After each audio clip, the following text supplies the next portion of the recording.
In a prison known as the Vertical Self-Management Center, Goreng wakes up in a concrete cell with the number 48 on its wall.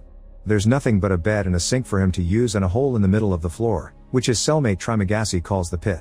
There are hundreds of floors like theirs, all of them with 2 prisoners using fake names assigned by the management. Every day, food is lowered on a platform through the hole, and you have 2 minutes to eat as much as possible before it leaves to a lower floor. The lower you are, the fewer chances you have of eating anything. At the end of each month, prisoners are shuffled and sent to different floors. When Goreng sees the platform for the first time, he decides not to eat because he isn't hungry, and he'd rather leave food for the lower levels. After eating as much as he can, Trimagasi spits on the table, knowing people above probably do the same. Goreng decides to keep an apple for later, but after the platform leaves, the cell begins to feel extremely hot. It turns out that keeping food is forbidden, so Goreng has to get rid of the apple or they'll burn to death. This makes Goreng think about the interview he had before entering the place, when he had to sign a paper accepting the fact he can't get out until the agreed period is over. Every prisoner has a choice to bring one item with them, and Goreng chose to bring a copy of Don Quixote. Goreng came here voluntarily, he'll spend 6 months in exchange for an accredited diploma. The next day, Goreng refuses to eat again when the platform comes, and Trimagasi thinks floor 48 is wasted on him. Goreng asks Trimagasi for his story, and Trimagasi explains it all started with a television ad. He bought an extraordinary knife that he saw on TV, but only a few days later, they released a new ad promoting an even better knife. This made him so furious that he took the TV and threw it out the window, killing a guy that was passing by. Trimagasi was given a choice between a psychiatric hospital and the hole, so here he is.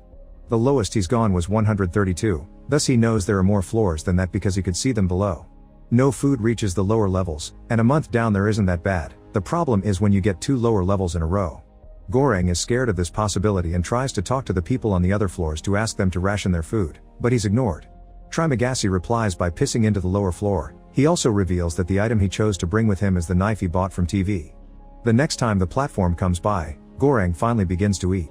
He also sees a person from the upper levels fall through the hole, and Trimagasi says this is very common but nobody will do anything about it. Trimagasi tells Goreng about all the floors he's been on and mentions they'll be together next month. Goreng realizes that cellmates are kept together when they're shuffled and finally understands Trimagasi ate his previous cellmate when he was on the lower floors. When the platform comes by again, Miharu is sitting on it. Goreng worries about her because he notices she's injured, but Trimagasi tells him to ignore her. Miharu comes down the hole once a month to look for her missing child. She also kills every cellmate she gets in order to have more chances to be paired with her child the following month. The guy they saw falling was probably her victim. Trimagasi then explains that unlike her, he never killed anyone, he just ate the body that fell on his floor.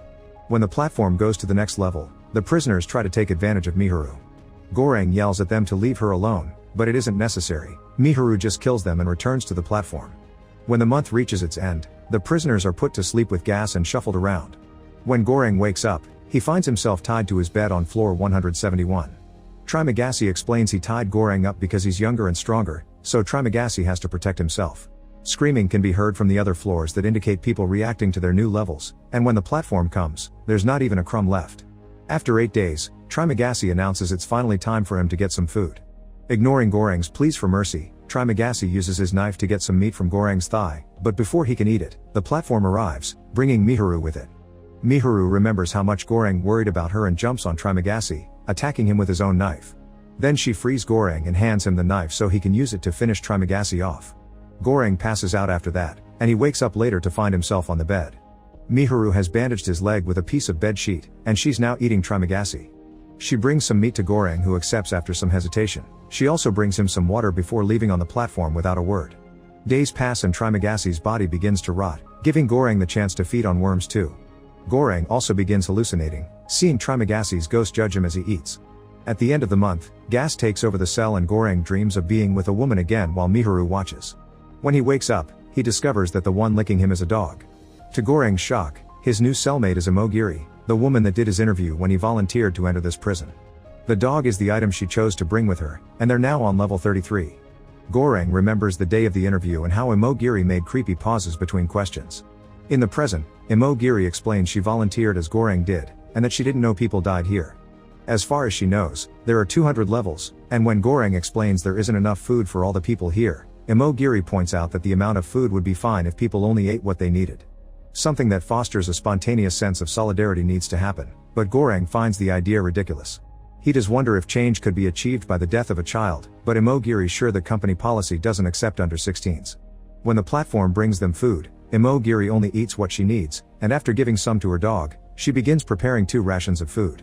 Once the platform reaches the lower level, Imogiri tries to reason with the prisoners, telling them to eat the rations she prepared and make 2 more for the next level to pass on the message. Obviously she is completely ignored, and Goreng points out that the administration doesn't actually want solidarity to happen. Imogiri hates that Goreng thinks all administration is bad because she worked for them without issues, but Goreng replies that being a former worker gave her the privilege of choosing her cellmate. Imogiri doesn't give up and keeps on trying to ration the food every day, but she continues to be ignored by the lower levels. 2 weeks later, Goreng finally gets tired of all her yelling and tells the people that if they don't follow Imogiri's instructions, he'll relieve himself on the food every day and they'll have to eat poop. The threat works and the prisoners start passing the messages to the lower levels. Sometime later, the platform comes down with an unconscious Miharu on it. Goreng and Imogiri put her on a bed and take care of her while the dog steals some food. Once the platform leaves, the cell begins feeling extremely cold, and Goreng has to chase the dog to take back the food he stole before they're killed for breaking the rules. In the evening, Goreng leaves the bed to Miharu and sleeps on the floor, only to wake up to find the girls fighting. It turns out Miharu killed the dog to eat him. The next day, Miharu leaves on the platform. Goreng tells Imogiri about Miharu's search for her child, but Imogiri explains Miharu came alone 10 months ago. She was an actress with no family that volunteered to come just like Goreng. Imogiri sent people down here without knowing how bad it was, and she's been fighting cancer for 3 years. When she discovered she lost that fight, she volunteered to come because she thought she could make a difference, but she doesn't care anymore. On their last day on floor 33, Goreng tries to make Imogiri eat something because they may not have food tomorrow, but Imogiri is too depressed to leave the bed. The next morning, Goreng wakes up to discover he's on floor 202, meaning there are more levels than Imogiri knew about. Such revelation was too much for Imogiri to handle and used her bedsheets to end things for herself. At that moment, Trimagasi's hallucination appears again, wondering if Goreng will eat his new friend. This time he's joined by Imogiri and her dog, who insist he should eat her body. Goreng tries his best to ignore their constant rambling, and he tries to keep himself busy with other things. He tricks his stomach by eating pages of his book, and he takes a plate shard to start counting the days on the wall. Eventually the hunger becomes too much though, and Goreng finally begins feeding on Imogiri while Trimagasi guides him on where to cut. Sometime later, the next shuffle comes and Goreng is pleased to discover he's on floor 6. The person on the other bed is Miharu, who comes after him with a knife, but this turns out to be just a dream. Goreng's new cellmate is actually Baharat, whose chosen item was a rope. Baharat is very excited because he thinks he can climb all the way to the top from here, and he asks the people on level 5 for help. The couple above teases him before accepting to grab the rope, but when Baharat starts climbing, the other prisoner lowers her pants and defecates on Baharat's face. Shocked and disgusted, Baharat lets go of the rope and falls. Goreng catches him just in time, but the rope is lost in the hole. When the platform comes, they have to eat while listening to the prisoners on level 5 get frisky. As time passes, the hallucinations of Trimagasi and Imogiri show up again. Trimagasi says Goreng is doing great because he only has 1 more month to go, and Imogiri reminds him that change never happens spontaneously. This inspires Goreng to think of a plan, and he asks Baharat for help. They should jump on the platform with whatever weapon they can find, and make sure people ration the food so that everyone can eat. Goreng did the math when he was on floor 202, and judging by the time the platform takes to move, he thinks there are around 250 levels, which should be doable. Baharat accepts to work together and they break a bed to use its pieces of metal like weapons. The two of them jump on the platform and go to level 7, where Goreng points out they shouldn't allow the prisoners to grab anything. These people ate yesterday and will eat tomorrow for sure, so they should only start handing out food after level 50, which are the people having trouble. Baharat hesitates because these prisoners are his friends that helped him climb up some weeks before, but as soon as the old man reacts furiously, Baharat sees Goreng's point and begins helping him keep everyone away. The pair keeps going down while threatening people to keep the food untouched. After a few more floors, Baharat is shocked to come across Brambang, an old wise man that Baharat respects. Brambang approves of what the boys are trying to do, but he points out that the administration doesn't have a conscience and won't care if they succeed, but perhaps the workers on level 0 will, so they need a symbol. Baharat and Goreng choose the panna cotta because it's a very luxurious dish and will cause quite an impression if it arrives untouched to the bottom. The mission continues as they keep going down, keeping the panna cotta safe while keeping people away with threats. Once they reach level 50, Baharat and Goreng begin handing out rations of food, and people are extremely grateful. On level 97, they find a sick old man and a mentally disabled boy. Goreng tries to feed the old man some soup, but the boy tells them not to bother because he'll kill the man later anyway to feed on him. The next level only has a body on it, and Goreng guesses this is where Miharu woke up. The platform doesn't stop here because there aren't any living people, which means Goreng's calculations were wrong and there are more than 250 floors. On the following floor, they find two men attacking Miharu. One of them has a sword and the other is huge and burly, so when Goreng and Bharat jump in to help the girl, it is extremely hard to defend themselves. Bharat manages to get his guy first and then he helps Goreng kill the big man, but unfortunately it's too late for Miharu, who is already dead. Goreng wants to mourn her, but Bharat drags him back on the platform before it leaves them behind. The two of them keep going down and handing out food to the prisoners they see, although many floors only have dead bodies on them.